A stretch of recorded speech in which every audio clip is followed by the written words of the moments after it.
Tenho aqui várias coisas para falar. Então vamos lá para as notícias da semana. Bem, primeira notícia, a história do banco no Brasil, aí o Banco Central que travar saques de stablecoins por 24 horas no Brasil. Eu estive a dar uma olhada na notícia, supostamente o argumento o das 24 horas é para poder fazer todo o rastreio se efetivamente não é lavagem de dinheiro e outras coisas, tipo de coisas, mas mais uma vez o que eles querem é controle e claramente este é mais uma notícia de controle.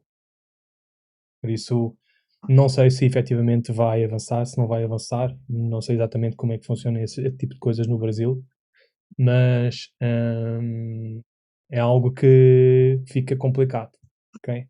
Se qualquer saque for travado por 24 horas, vai ficar bem, bem difícil. Depois, falámos várias vezes aí na comunidade sobre a história então do Mica e das exchanges que conseguiram a licença na Europa, ou seja, principalmente numa perspectiva em que cada exchange tinha conseguido a licença pelo menos num país da Europa para poder continuar a prestar serviços na Europa. Pronto, esta notícia foi de 30, que foi já no final do mês, ou seja, hoje já é dia 4, por isso desde o dia 1 que só exchanges que tenham pelo menos uma licença e que cumpram lá as regras do MiCA é que podem operar. Por isso, aqui, o que nós tínhamos aqui seria OKX, Kraken, Coinbase, Bitstampa, Bitpanda, Gemini, Crypto.com, Gate.io, Bit2Me, Blockchain.com, a Bybit, a KuCoin. Eu não sei como é que a KuCoin consegue, mas pronto, com a quantidade de coisas que têm havido por aí, com a KuCoin, mas pronto, tem aqui várias. Eu não sugiro nenhuma, não, porque eu não utilizo Sex, mas vejam, não sei, sinceramente não sei como é que ficou a Binance, eu acho que a Binance não conseguiu, porque depois houve várias informações discordantes, umas a dizer que eles tinham desistido da tentativa que eles tentaram abrir uma licença na Grécia, depois supostamente veio notícia a dizer que eles tinham cancelado, voltado atrás e já não iam pedir, mas depois houve outra notícia a dizer já no último dia do mês a dizer que tinham voltado a fazer, mas acho que não ficou. Mas pronto, por isso para quem está na Europa e quer uma exchange, vão ter que usar uma dessas. Não há volta a dar. Okay? Depois, nós também falámos na semana passada aí das falhas que foram feitas, que aconteceram na Base. Pronto, a Base já veio se pronunciar, ou seja, as falhas que aconteceram no dia 25 e no dia 26, que foi as que criaram lá interrupções na mainnet, que nós falámos da semana passada, supostamente foram originadas exatamente pelo mesmo problema, ou seja, o mesmo bug na construção de blocos do sequenciador, que levou a que a blockchain parasse, ou seja, na primeira interrupção foram 116 minutos, na segunda 20 minutos, supostamente eles já corrigiram o bug. Acho que depois disso não voltou a acontecer, ou seja, esta semana não voltou a acontecer, mas mais uma vez, aquilo que eu disse a semana passada, a Base tem o mesmo tipo de sequenciador que tem a Arbitrum. Por isso, se para vocês foi surpresa aquilo que a Arbitrum fez no Dave, a Base consegue fazer igual ou pior. Okay? Por isso, se têm sequenciadores centralizados, conseguem controlar as transações que são ou não aprovadas, as transações que são ou não executadas.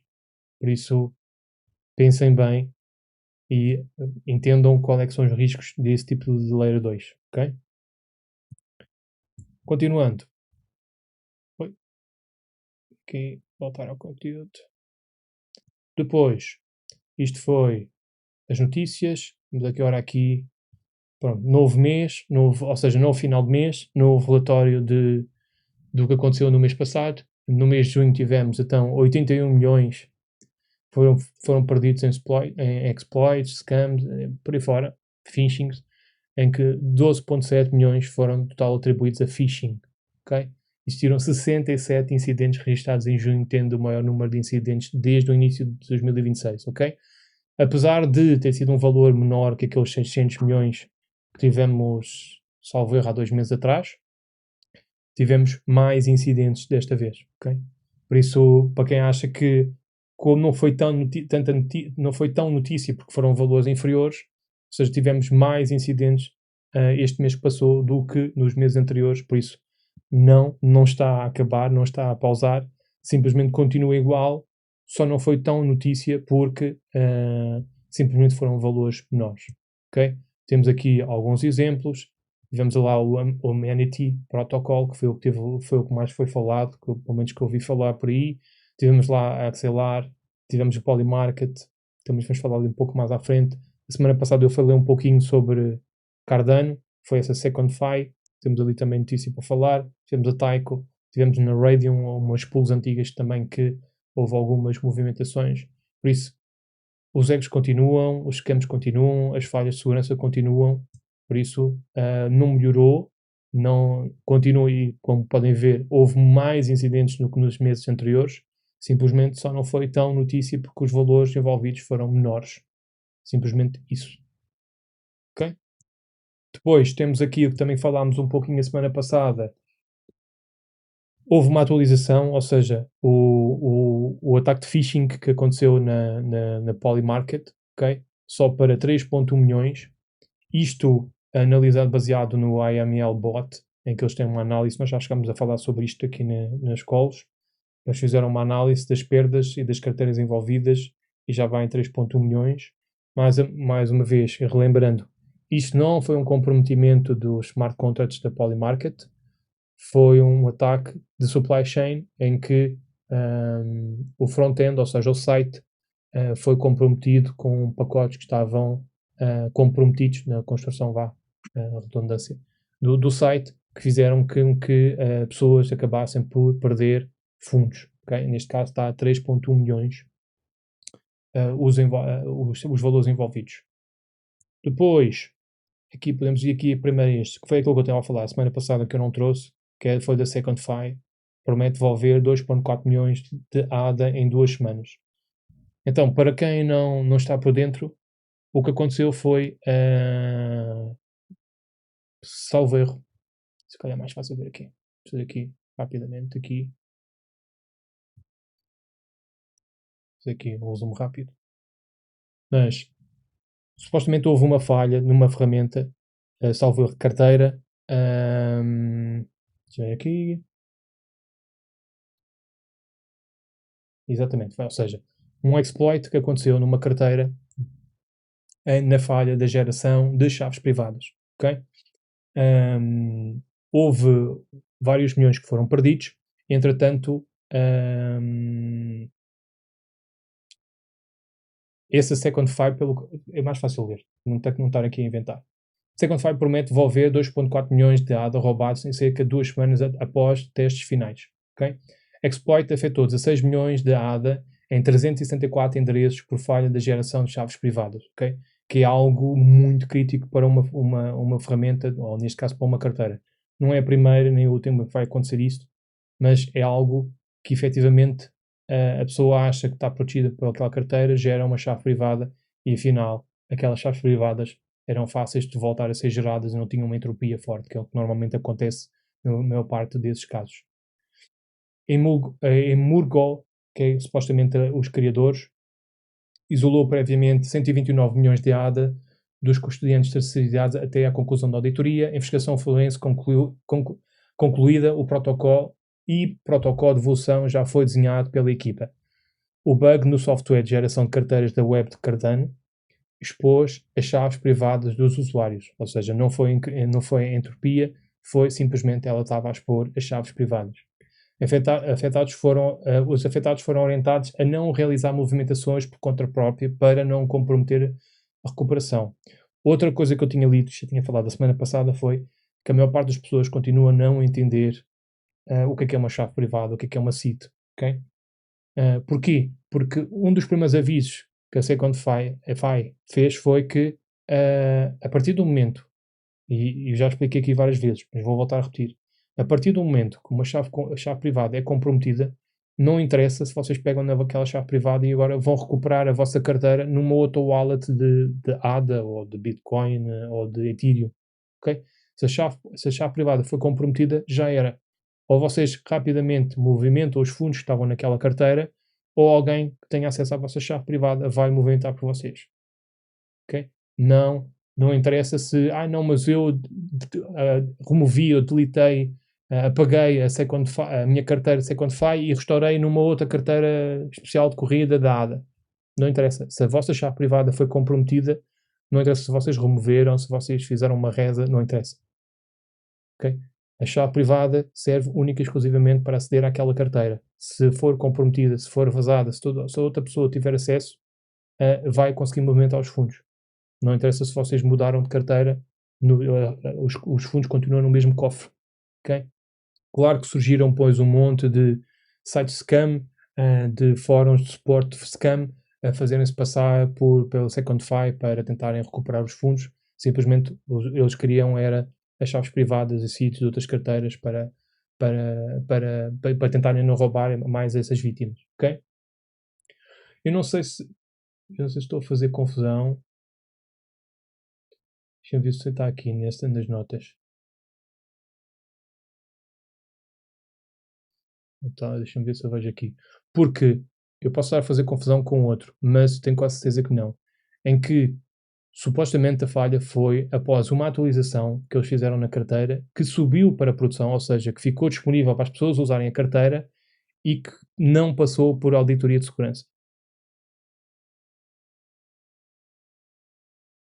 Deixa eu ver se eu estava aqui a ver se encontrou a noção.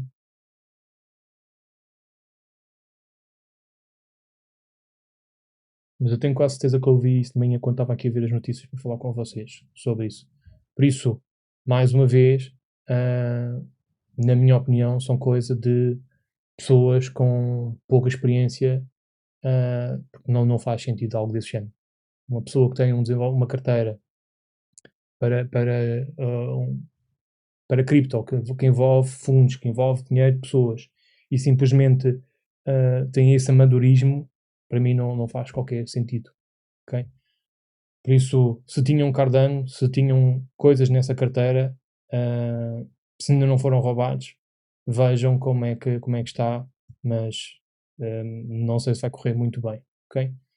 Depois, aqui, eu não trouxe isso, mas isso entretanto escalou de uma forma completamente absurda. Okay? Que é essa Ascend EX. Isso é uma SEX, ok? Em que isto tudo começou com uma publicação do Zec XBT, em que ele fez um post a falar sobre essa exchange, a dizer que havia fundos, ou havia poucos fundos nos endereços da exchange, e achou estranho e começou a reportar que achava estranho isso. Depois ele começou a investigar e começaram a haver pessoas a queixarem-se que tinham tentado fazer pedidos de saque e que não estavam a conseguir. E, entretanto, isso tem escalado de forma absurda. Lados indicam que saques ainda não estão sendo processados pela AscendEX, enquanto depósitos ainda estão sendo aceitos. Ou seja, eles estão com depósitos abertos, mas ninguém está a conseguir fazer saques. A AscendEX também não publicou nada no X há 9 dias desde o alerta original da comunidade. Num caso revisado, um usuário com saldo significativo travado não recebeu resposta do co-founder da Ascend, Georging Cao, após levantar preocupações.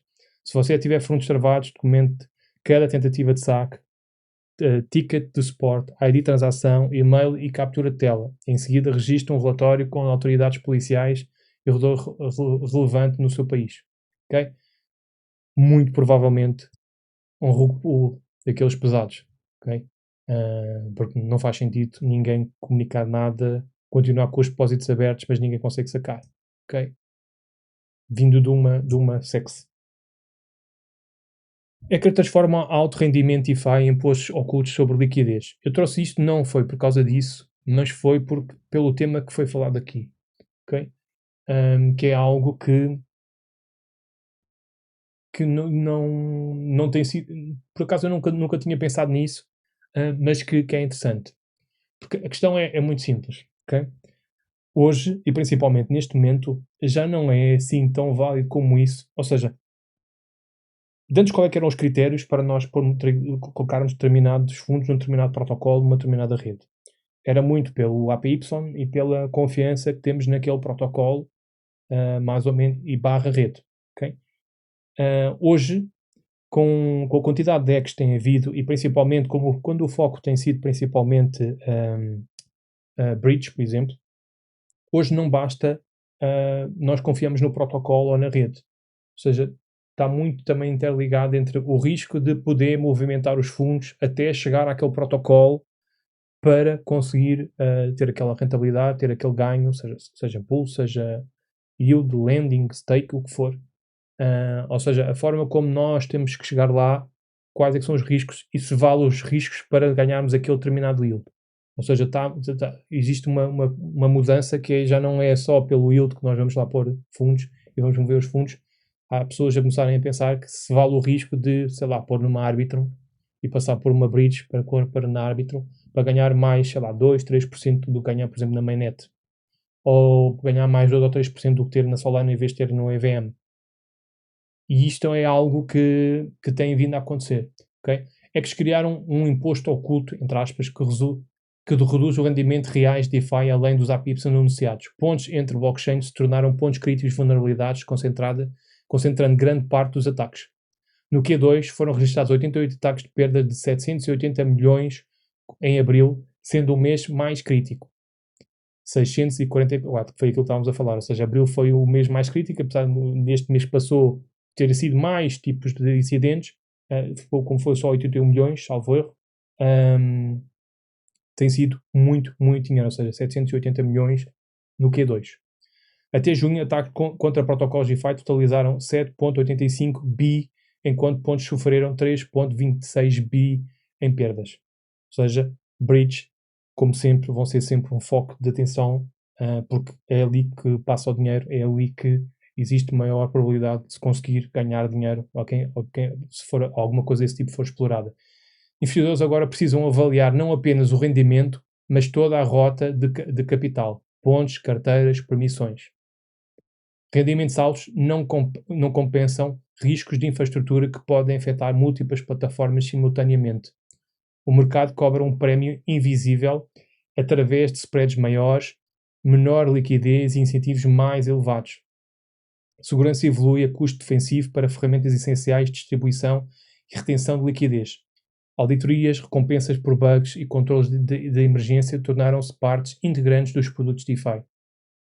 Em 2026, ataques de pontos já atingiram então os 328 milhões, no caso da CapDAO, responsável por 291,3 milhões. Okay? Por isso, ou seja, as coisas continuam a mudar. O que antes parecia que não havia problemas e era rapidamente íamos para a rede, para a Layer 2, para a blockchain que pagasse mais. Hoje os investidores não estão virados tanto para isso, porque existem outras métricas que também estão a ser tidas em conta para além de simplesmente o APY. Okay? Porque muitas vezes o risco pode ser superior, ou seja, o risco pode ser tão elevado que é preferível ganhar menos, mas manter-se numa determinada rede do que se movimentar fundos para outra rede. Isso não era algo que antes era muito pensado. Normalmente era quem tivesse a pagar mais era para onde a galera ia e movimentava os fundos. Mas principalmente agora em bear market, principalmente com essa história da IA, tem vindo a mudar também o comportamento das pessoas. Depois, notícias mais gerais. Primeira, do WhatsApp. Para quem ainda não fez, para quem viu as notícias, o WhatsApp está a adicionar nomes de usuários para que você possa iniciar conversas sem compartilhar o seu número de telefone. Os usuários podem reservar nome do usuário agora com recurso completo esperado para mais tarde, para mais tarde este ano ainda. Porquê que eu trago isso? Vejam se conseguem reservar o vosso nome para tentar evitar, principalmente para quem tem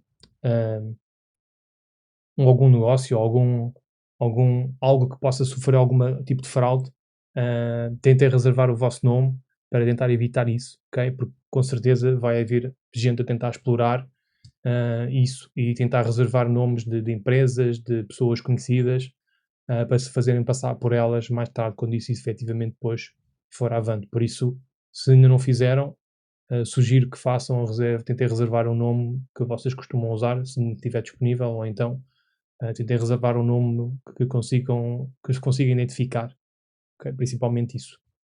Claro que para evitar, eu por exemplo não utilizo o WhatsApp, mas eu fui lá só para registar o meu handler.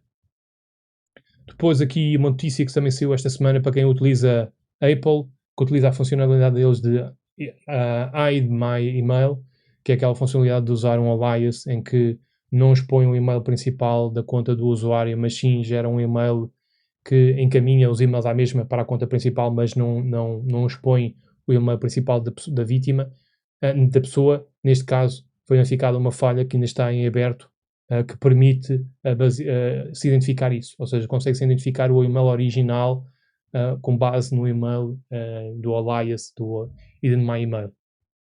Por isso, para quem tem Apple e utiliza isso, é bem provável que possam ter aí algum problema. Vou deixar aquela ali mais para o último, aquela é mais crítica.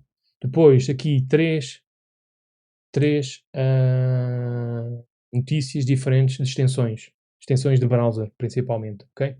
Que, primeira, extensão não precisa roubar senhas para ser perigosa. Microsoft encontrou uma extensão falsa do Perplexity para o Chrome que registava pesquisas de entrada na barra de endereços antes de redirecionar o usuário para resultados reais. Ou seja, de uma forma muito simples. Se vocês tivessem essa extensão que se fazia passar pela IA da Perplexity, tudo o que vocês escreviam no browser, aqui no URL do browser, para vocês depois serem encaminhados para determinado sítio, era capturado por essa extensão, ok? Cada letra que vocês digitavam estava a ser enviada para o atacante, sendo que podiam, por exemplo, o pedido podia sair para lá, para um determinado servidor do atacante e ele podia depois redirecionar para o site que ele quisesse. Imaginando, vocês até acertaram no URL certo, ou seja, vocês até escreveram lá binance.com, como deve ser, lá o URL direitinho para ir para a Binance, sei lá, para um exchange, para um e-mail, mas no momento em que, como vocês tinham aquela instalação instalada, quando vocês davam Enter, o pedido ia para o servidor do atacante e o atacante depois podia simplesmente redirecionar para o site que lhe apetecesse. Okay? Então, por exemplo, um site scam da Binance, um site scam de um e-mail de outra plataforma. Okay? Não há relatos que eles tenham feito mesmo exatamente isso, mas sim era possível interceptar todas as pesquisas, tudo o que vocês escreviam sobre, a partir do momento que instalassem essa extensão, a fazer-se passar por uma IA. Okay? Depois, uma extensão chamada de Google Notes, está sendo disseminada por meio de sites maliciosos substituindo detalhes de pagamento de cripto. O golpe do costume, aquela história de vocês copiam o endereço, colam do outro lado e o endereço que é colado não é aquele de origem. Okay? Por isso é que é fundamental validarem sempre primeiros pelo menos 5 dígitos iniciais, 4 no meio e 5 finais, ok? Não esqueçam aquela história dos 3 primeiros ou 4 primeiros dos últimos 4. Não, têm que ver pelo menos 5 iniciais, dígitos do meio e dígitos finais, ok? Já falámos aqui de Address Poisoning Attack, por isso, se não viram, assistam à aula que nós falámos sobre Address Poisoning Attack. Validem sempre o vosso e-mail. Por isso, essas extensões, existem N extensões que fazem isso, N exploits, N vírus que permitem que se vocês tiverem no vosso computador, vocês vão tentar copiar de um lado, vão colar do outro e automaticamente o endereço vai ser substituído por um endereço do dono dessa extensão, do hacker, ok? E depois, outro cuidado bastante grande que vem com certeza com as IAs, que é uma chave de IA vazada não é mais apenas um segredo, é uma conta corrente. Ou seja, é uma conta, aqui está, a tradução está errada, é uma conta, ou seja, pronta a ser usada. Pesquisadores testaram 444 aplicativos de chatbot de IA para iOS. Mais de 250 expuseram acesso pago do ALLM por meio de tráfego de rede. Chaves de texto simples, tokens reproduzíveis, proxies de back-end abertos sem autenticação. Okay? Em 444 aplicações, 250 expuseram chaves que permitem depois utilizar a vossa conta de IA. Ok? Por isso, isto é muita fruta. Ok? 444, 250, mais de metade das aplicações tinham falhas que expunham as vossas chaves. Por isso, tenham também atenção as extensões, as ferramentas que vocês utilizam, porque muitos desse tipo de vazamentos com certeza estão a acontecer e vocês nem fazem a mínima ideia, ok? Depois, por último, deixei esta aqui, que para mim esta é a mais assustadora da semana, que tem a ver com esse kit. Kit de phishing BlueKit agora está ativo em grande escala, utilizando ataques browser in the middle, verificações de bots e páginas falsas de capture para roubar logins quando invade atenção. Então, como é que funciona isso? Vejam isso da seguinte forma: a história do termo do browser in the middle. Ou seja, vocês estão a aceder, é como se vocês estivessem a aceder, sei lá, vocês chegam aqui ao browser, abrem aqui e vão aceder ao, sei lá, à Binance, ok? Em vez de vocês estarem na Binance, vocês estão a ver o site, mas o site é o site que está no outro browser do atacante que está pelo meio do caminho. E vocês acham que estão a digitar a senha diretamente no site da Binance, mas não, vocês estão a digitar a senha no browser do atacante. E o atacante está a conseguir capturar tudo aquilo que vocês estão a fazer lá. O e-mail e a password. Vocês fazem login, vocês vão estar a passar a credencial para nesse browser, que é o browser do atacante, que depois é que vai ter acesso, neste caso a uma Binance ou uma conta bancária, o que quer que seja. Com um delay mínimo, ou seja, porque normalmente esse tipo de ferramentas, ou seja, se vocês estão a dar um salto entre o vosso browser para um outro browser e esse browser é que vai depois aceder onde vocês estão a navegar, isso muitas vezes cria um delay e há um comportamento estranho quando vocês estão, é quase se tivesse um lag na movimentação do que vocês estão a fazer, como parece que o computador está mais lento.